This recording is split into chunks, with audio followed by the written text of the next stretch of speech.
Hi there, friends. Today, we're going to learn about overcoming shyness.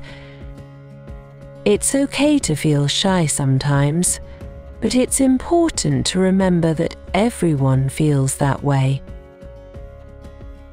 When you feel shy, it can be hard to make friends. But don't worry, there are things you can do to overcome shyness. First, try taking deep breaths. This can help you relax and feel more calm.